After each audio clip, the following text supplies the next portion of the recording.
ስፖንሰር አግኝቶ በመሃል እንትን ተኝቶ ነበር ስጦታው ለአንድ ወር ተኛ እዛው ክትትል ሲያረጉለት እውነትም ደህና ሆነ ደህንነቱን አረጋግጠው ደግሞ በተመላላሽ እየሄደ መድኃኒቱን እንዲወስድና እንዲድን ነበር ሐሳባቸው አደረገ ሲመላለስ ቆይቶ መጨረሻ ላይ ማን ሂድ ገዳም ይሻላል ገዳም ደግሞ ሂድ ተብሎ ገዳም ይሄዳል ይሄ ልጅ ይሄዳል ከሄደ በኋላ እዛ ገዳም ውስጥ ደግሞ መድኃኒት አይገባም ተብሎ ተቀምጦ ለ5 ወር ያህል ጸበሉን እየተከታተለ ሲኖር በኋላ በቃ ይሄ ያይምሮ እንትኑ እየጨመረ መጣ በቃ ያመመው ውሰዱኝ ነው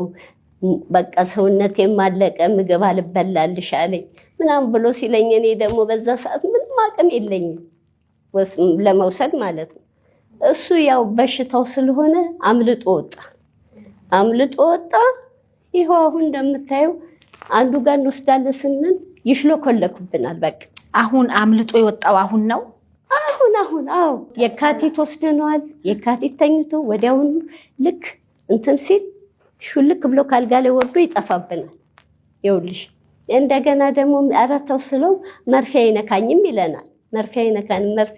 ከነካህ አባ ምን ብለውኛል አለ መርፌ ከነካ ትሞታለህ ስለዚህ ስላሉኝ እኔ መቃብሬ ደብረ ሊባኖስ ነው ይለናል በቃ እንዲህ እያለ ውስብስብ ያለ ንግግር ስለሆነ አሁን ነገሩ እየከፋብኝ ነው ያለው አደኑ በቃ አሁን ስናየው ትክክል አይደለም በቃ ንግግሩ ሁሉ ሁለተኛ ደግሞ እኔ አጠፋሻለሁ አንዴ በመጥረቢያ ልሻለሁ ይለኛል አንዴ በቢላ ልሻለሁ ስላለኝ ህይወቴን ማዳን ስለሆነ አምልጬ ወጥቻለሁ በቃ ጠፍተውቦት ነው እናቴ ተሰወረችብኝ ምን ነው ጨከንሽብኝ የሚል ጽሁፍ የለቀቀው አው በቃ እንደዛ ነው ጉዳት ሊያደርስቦት ሞክሮ ነበር ቻው በሆነም እንደውም በመጥረጊያ እንጨት እኮ እንዲህ አናቴን በጀርባዬ በኩል እንዲህ ሊመታኝ ነበር ብዬ ነው ሳይደረሰልኝ እና ብዙ ነገሮች አጥፍቷል ቤቱ ወድሟል እንደገና ዘይት ጥዶ በሁለት ብረት ድስት ጥዶ አንተክትኮ ለኔ ነበር ያ ነገር ላይ ሊገለብጥብኝ የታሰበው ማለት ነው ሰው ደርሶ አጥፍቶት አውርዶ ይቀዝቅዝ ብለው አስቀመጡት ይሄም መሆን የለበትም ወዴው መድፋት ነበረባቸው ይሄ ደግሞ ቶሎ አይመጣልሽም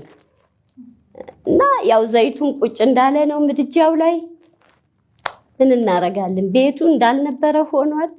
እና በቃ ጥዬ ወጣሁኝ ከህይወት አይበልጥም አላመንኩትም በቃ አሁን የመጨረሻ አላመንኩትም በፊት ግን እንደው እንደንተነይ ሲለኝ እየተከተልኩ እዛ ነይ ሲለኝ እየተከተልኩ ሳይሆን ንግግሩ ምንም ትክክል አይደለም በቃ ራስሽን አስተዋውቂልኝ እንደው ማነች